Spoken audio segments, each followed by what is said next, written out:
In 2006, Joann Wheeler accepted the challenge of instituting Oil City's Artist Relocation and Arts Revitalization program.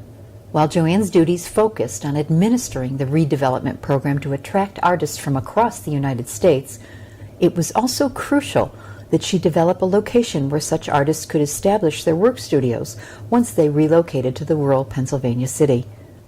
As luck would have it, there was a building in the center of Oil City's downtown district with a national reputation for its beauty and grace, named the Transit Building.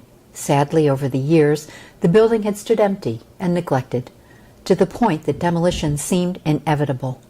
But through the intercession of an unexpected patron, the Transit Building sat ready and waiting for Arts Oil City and Joann to claim it. The condition of the building, particularly the annex, had not been inhabited for at least 15 years and maybe more.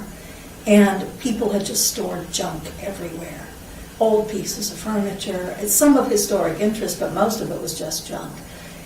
The whole second floor, in a matter of a couple years, was cleared out. Linda Lineman, whom you'll talk to later, her studio was the first one to be finished, and she was the first person to move in. But there were times when, she would feel her way through the dark hallways because the electricity wasn't working. So, bless her heart for being so patient. The development was almost all through volunteer efforts and youth groups, adjudicated youth, community services. And what about the woodwork? That was all fine? That's original, yeah. And you didn't have to strip it or anything like that? In some parts of the building, they had to strip woodwork, but anything that you see that's natural on this floor is original. How long does it take before the building is reliable in heat and light and ambiance, let's call it? Or We're still working on it. How many years We're later? Still working on it. My job started in 2006. Our first tenant moved in 2008. So you were here 2 years before you had a tenant? Well, there's a missing piece there. These spaces were all occupied by nonprofit organizations.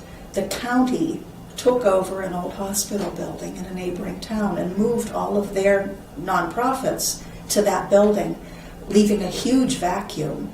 And what started out as let's have a couple spaces for artists to work on the other side where Linda was, turned into let's fill the building with artists. And so we did. We did. How do you find people to come, to even consider coming to see a project like this, no less getting them to move here? Because while it is lovely, there's no denying that, Oil City is a town of 8,000 people? 10,000. 10,000 in a very rural area of Pennsylvania. So if you're an artist and have that need for that, artistic, wonderful restaurants and concerts and all that, you can offer it a distance away, but you can't offer it here. And I understand that the affordability of the community is a big draw, but initially, until you get someone to come here and see it, how hard a sell was that? It's not a hard sell at all. You would be amazed.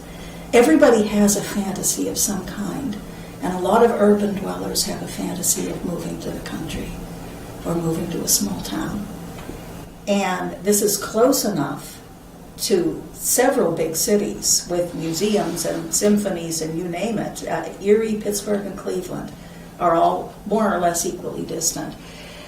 But we're in the middle of nowhere. You get all the benefits of small town life, but you get a lot of the amenities of a larger city. I mean, we have a beautiful public library, we have concert series, we have things going on a small scale, but something that you wouldn't expect of a small town. And I think that comes from the days when oil was king and people had expectations. Oil City, it sort of reminds me of the British Empire. Oil City thought very well of itself and then got the rug pulled out from under it. In the same way that Britannia ruled the waves and then suddenly everybody went off on their own and it was just a little island. It's kind of the same development. This was the headquarters for at least 5 Fortune 500 companies at one time. So there was a population here that supported the arts, that supported music, that, if there was a concert series or a chamber music group or something like that, they turned out, they supported it financially. So the groundwork was done before I ever arrived. What's been your greatest occupancy rate for artists in the transit building? 27. And how many are there currently? Currently 21. But we have just, we do all the leases at the same time. At the end of December, anybody who's moving on moves on. Okay. And then as the year goes on, the occupancy builds. I just did another lease that'll bring us up to 22, but she hasn't moved in yet. What's the potential that you can accommodate here? 30. You're not that far from... No, we're not that far off. What are is there a certain kind of artist? Is there a certain kind of medium, or is it mixed of artists here? We don't restrict medium unless there is something toxic involved that zoning would prohibit. There are some processes. We couldn't have a glass blower, for example, because this is zoned commercial. That would have to go out to the industrial park. But we could accommodate that. We do have a review process, a jury process. And mostly what we're looking at is, number one, is the person in fact an artist and not somebody who just wants a downtown foothold to sell drugs or whatever, I mean, it's happened.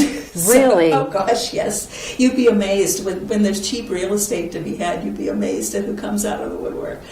But did you realize you were getting roped into someone who wanted to do drugs or sell drugs here? Actually, I suspected that the work he submitted was not his own. We got a tip from a family member. Is that like the weirdest thing that's happened to you? Among many. I now do background checks on everybody. You just never know.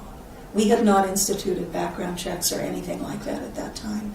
But now, for the security of the people already here, we do. Okay. We want to make sure that the people who are coming in are good citizens that you want to have as your neighbor, because we're in very close quarters here,